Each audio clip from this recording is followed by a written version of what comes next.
Out with news coming in from Sri Lanka, where the cabinet has cleared a revised Hambantota port agreement after it faced massive protests against the original deal that it was planning to offer China. Now, though the details are yet to be disclosed, Reuters put out a report saying that Sri Lanka, under the new deal, wants to limit China's role in running commercial operations at the port while it maintains oversight of border security. Sri Lanka is under massive debt towards China due to these infrastructure projects. In Hambantota, it will transfer part ownership to China in a debt equity swap. A 15,000-acre industrial zone is also part of Sri Lanka's deal, but this sparked protests by locals and raised regional fears that it could be used for Chinese military ships. Reuters, in its report, says that under this new deal, two separate companies will handle the Hambantota port and the industrial port deals respectively. Speaking on WION's World is One Global Leadership Series, Prime Minister Ranil Wickremesinghe, though, had assured our senior foreign editor Padma Rao that ties with China are not at India's expense. However, he remained non-committal on the issue of visits by Chinese ships to Sri Lanka. Prime Minister Wickremesinghe, Chinese naval submarines have docked in Colombo and caused great consternation in New Delhi. Can you put on record through this interview an assurance, can you give New Delhi an assurance that there will be no sprawling Chinese defence presence on sovereign Sri Lankan territory? Because after all, that is causing a great amount of concern in New Delhi. Chinese military submarines have been coming to Sri Lanka regularly. There's only one instance which became an issue under President Rajapaksa, when Chinese submarines came here and the Indian government claimed that they have not been informed. And I think they were not informed. It was more troublesome for us because the Chinese submarine came when the Japanese Prime Minister was visiting Colombo. After we became the government, we asked the Chinese, why do you in this instance send a submarine in when you've been following protocol? So then they of course informed us, no, we informed the government of Sri Lanka. By that time it was too late and we were not the government.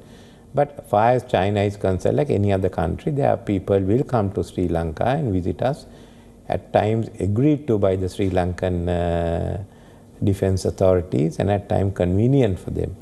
But there is no defense relationship. And well, earlier this year and shortly after Padma met with the Sri Lankan Prime Minister, she also travelled to Hambantota port to bring you this ground report. Take a look. Every argument, every road seems to lead to Sri Lanka's eastern port of Hambantota these days. External debt is huge, a 12th owed to China alone. And the payback method floated by Colombo hasn't found much favour with ordinary Sri Lankans. China may receive up to 80% equity for debt at the loss-making port, and several thousand acres of farmland too. Neighbouring India is worried, and Sri Lankans are up in arms against what they see as a sellout. Hambantota port is heavily guarded, and Chinese families can be seen relaxing on the verandas of their quarters or driving around. Inside the premises, it seems business as usual.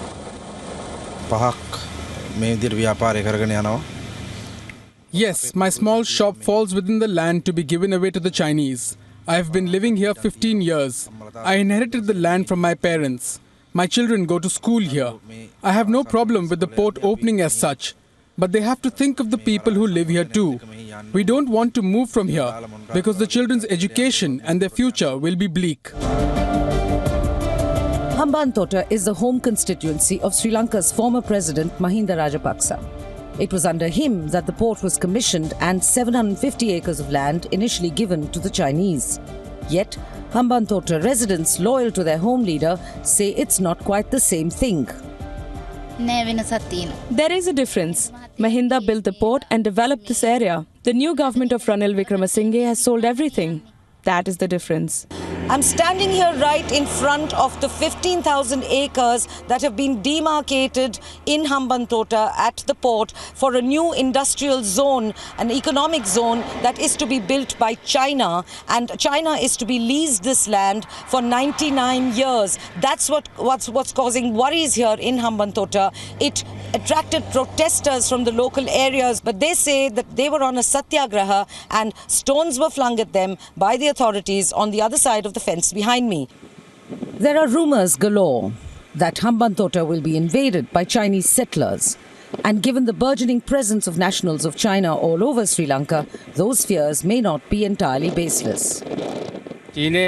I recently heard some people talking here. I heard that warships will come and military activity will commence here. We also heard that 10,000 Chinese families will come here to settle here on these 15,000 acres that they are giving to China. This is my country. This is my area. This is my past, future and present. The Gotapapita monastery atop a hill with a 360-degree view will be one of 25 temples to disappear. And what better place to construct premium condominiums for rich expats like elsewhere in the tropical paradise? But, inspired perhaps by accidents at atomic plants around the world, Chief Monk Thera Gotabaya Amita is preoccupied by other, darker concerns. The building of this port is very harmful to our country. Some of the countries involved here produce chemicals. We think that those countries will bring chemical factories to Hambantota through an agreement which our government will sign with those countries. It will be very harmful to the people of Hambantota. These harmful chemicals will also affect our temple. Whatever the fate of Hambantota, it is the secrecy shrouding Colombo's moves that is angering people the most. They will not accept money but rather die, they say. But would that not amount to violence, a concept shunned by Buddhism, their essentially peaceful religion? Yes, Buddhism is a peaceful religion. But Buddhism also has a connection with our people which can be compared to like a tree to its skin. So whatever it takes to resist this port, we will do more than what it takes. And if it means giving up our life too, we don't care. One of the things we do here is to motivate people and to protect this area and our motherland. Sri Lanka has a huge external debt, $8 billion towards China, 1.5 of which rests here in this port alone. They're planning to give away 15,000 additional acres of land predominantly belonging to farmers to China on a 99-year lease. And they're also planning to give China an 80% stake in this port. To the right of me, there's going to be another new terminal, and to the left of me, the same. This is Padma Rao, exclusively for WION, World is One News, in Hambantota Port, southeastern Sri Lanka. And our senior foreign editor, Padma Rao, is with me here in the studio. Padma, even though the details of this agreement are not available out in public domain, but how do you interpret this, which seems to be like a watered-down deal for China? Watered down, you said it. I would interpret it as old wine in a new bottle. Because what is actually happening, to break it down, Sana, is that, Sri Lanka is heavily in debt. A sixth of its overall national debt is towards Sri Lanka, which has built massive infrastructure after the war ended in 2009. Some of it was in Hambantota Port, $1.5 billion, as the story told you. And in exchange, now how to pay that back? So the Sri Lankans came up with the idea of offering debt for equity, or rather equity for debt. Yeah. And they came up with this figure of offering them 80%. Now, all that has happened, that is what drew the protests. And now all that has happened is that they have split it up and repackaged the deal, so to speak. Okay. They say that, the port, because most of the fears revolved around Chinese military ships berthing at the port and just, a sprawling Chinese presence, as is known along the entire Obor initiative.